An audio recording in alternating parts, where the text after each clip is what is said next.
fully in place, locked and loaded should North Korea act unwisely. Hopefully Kim Jong-un will find another path. Well, we're going to bring in right now the host of Justice, Judge Jeanine Pirro, to respond this morning. Judge, what do you make? He's almost tripling down. It was fire and fury, and then he said maybe it wasn't strong enough. This morning we're locked and loaded. I like it. I do. I think that when you're dealing with a bully, you have to let him know that we're locked and loaded.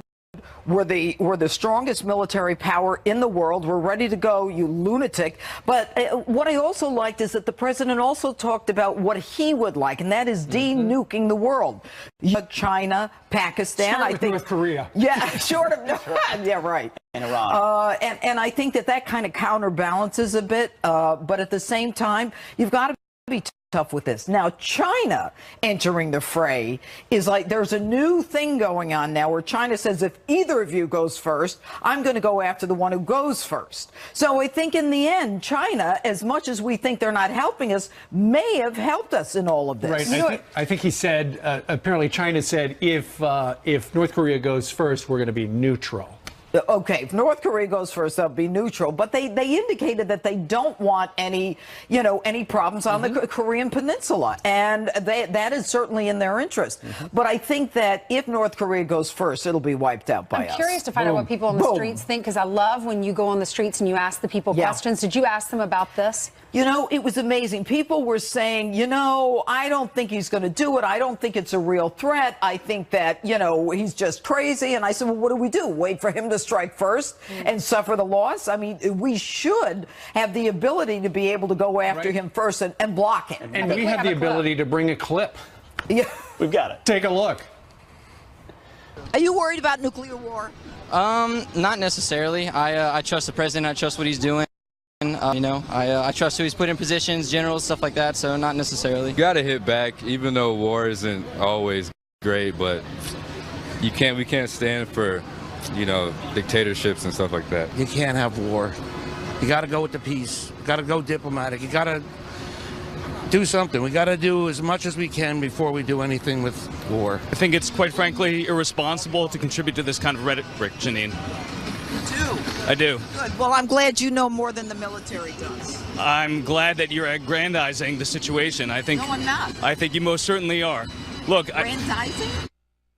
We'll have to tune in this weekend to find out how that ends up. But there were a lot of people who said, look, this guy is dangerous. We have to deal with it. And we all know the reason this guy has a nuclear weapon is because, everyone was appeasing him from Clinton on down. And that's a problem. Yeah, we have to stand up. We're going to look back 20 years from now and say that was our moment when we could have, and the situation's only gotten worse. If we don't act, then it gets worse. We're not going to be here to act. Yeah. Now, in the state of Michigan, there's a law now on the books where if you want to be a foster parent, you can't have a concealed weapons permit and you can't carry a gun.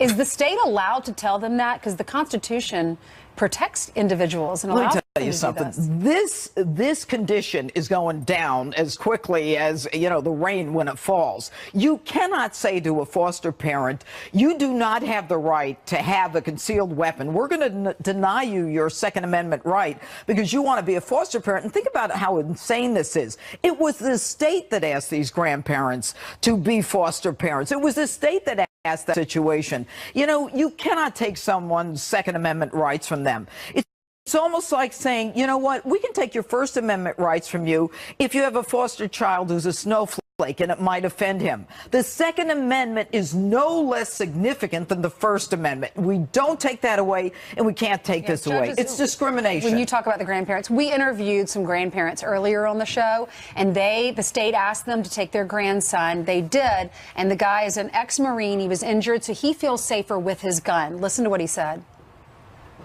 Every time we went, it seemed like they got put more and more restrictions on everything. At first, it was like, oh, yeah, you can have them. You just got to keep them locked up. And then it was, well, you can't carry at all as long as he's in your home. In the Marine Corps, I was highly trained in the use of firearms.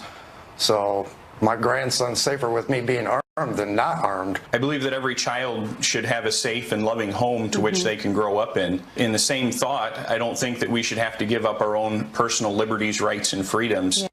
I mean, what they're saying sounds like absolute common sense. Well, it's an unconstitutional ban on foster parents, especially ridiculous where you have a Marine who's had weapons from the time he said he was 5 years old, and the state asked him to intervene and take the child. And what about the child? The child's now not with the grandparents. Right, and now with a stranger. I mean, this is the lunacy that's going on. The mom, who they say is not fit, but they say that the state's retaliating. That right now, they took the mother, they took the child away from the mother because the mother was not capable of raising the child. They asked a grandparent to step in, and now they're saying, no, we're going to give it back to the person we thought. But you think this is going to be temporary in that state? They got to turn it around. Without a doubt, as sure as I'm sitting here, you do not deny someone's Second Amendment rights because they choose to be foster parents. All right. Period. Judge, we'll be watching you this weekend. Thank you, Judge. Yeah, lots to talk about. Ohio Congressman, I love it when you're on. Ohio Congressman Jim Jordan keeping the fight alive to repeal and replace Obamacare. Up next, he joins us live with the plan to rally Republicans. To motivate him to get something done, or has he just had it up to here with him? You know, Steve, I don't know what's in the president's head. All I know is that the president is absolutely right. First of all, there's two Mitch McConnells. There's Mitch McConnell, the politician. That's the guy who managed to keep open the Supreme Court vacancy so Gorsuch could be nominated and put onto the bench, onto the high court by the president of the United States. So McConnell was brilliant as a politician. As a lawmaker, though, he stinks. And how dare he criticize the president of the United States for the failure of repeal and replace when it was in McConnell's court for 7.5 years. He was absolutely incompetent. He never put together a reasonable bill that would satisfy the GOP. He lost his own allies, and now he's blaming the president. How much longer do the American people have to wait if the Republicans really have a reasonable substitute for Obamacare? Where the hell was it? And to put down the president is absolutely right to be impatient, to have it up to here with Mitch McConnell. Especially, Geraldo, while he's on vacation. You know, the senators are taking a break right now. The president hasn't decided whether or not he wants to fire Mitch McConnell, but Geraldo has. Geraldo wants him out. I think the boss has absolutely all the right in the world to be his patience exhausted with all of the rhetoric and baloney, repeal and replace. We heard it. Yeah, but he needs him right now. He needs him. Well, he needs the GOP, but Mitch McConnell has to understand that we can now see that this emperor of the United States Senate is wearing no clothes. He's full of bluster. We're going to repeal and replace, and then he didn't think, hey, wait a second, maybe I should get like 30 smart guys, women and men together, and they, formulate a plan that's acceptable to the Tea Party guys and the Freedom Caucus guys and the Susan Collins in Maine and this one and that one. I mean, they had 7.5 years to come up with a Republican solution to giving health care to the American people, and they utterly failed. And now to say that the President of the United States was naive or inexperienced, and that was what the problem was, I think that really, Steve, to me, that goes beyond the pale. You stab the boss in the back. I think that it's also Mitch McConnell right now better be wondering, you know what, the best thing Mitch McConnell has going is that his wife is a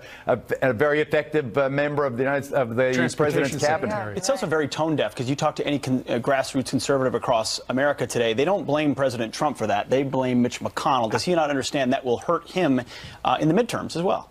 Well, I think that the fact that there's all this division and that McConnell could not deliver a united GOP caucus, I think what it does, the silver lining, and I know many of our viewers don't like to hear me say this, but I really do believe that now's the time. Listen, there's plenty of problems with Obamacare that need to be fixed. Call it Obama-Trump care or Trump-Obamacare or Trump care, I don't care what you call it, but it'd be nice to see the middle of both parties get together, 60, 65, 70 United States senators, suggesting something for the good, a bipartisan approach for the good of the American people. I miss that. I long for that. I know it's naive, and I'm old, and I'm remembering back to a simpler dial telephones and party lines. But you said it, not us. Geraldo, thank you very much. Thanks for joining us. Thank you, sir. Thanks, Geraldo.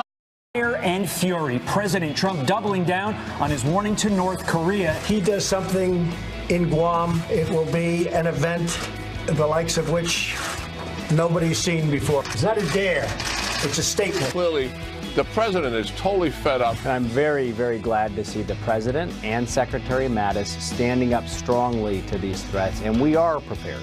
There are military options that are on the table. A federal judge is ordering the State Department to search its server for emails from key Hillary Clinton aides related to the Benghazi attack. President Trump waging a war on opioids. The opioid crisis is an emergency. It's a national emergency. He helped a lot the other day by pointing out that prevention is key.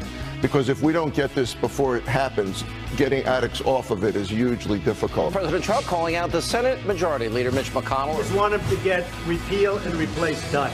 I've been hearing repeal and replace now for 7 years. Donald Trump is going to make America great again. We're going to help him do that, and that's what Congress is there for.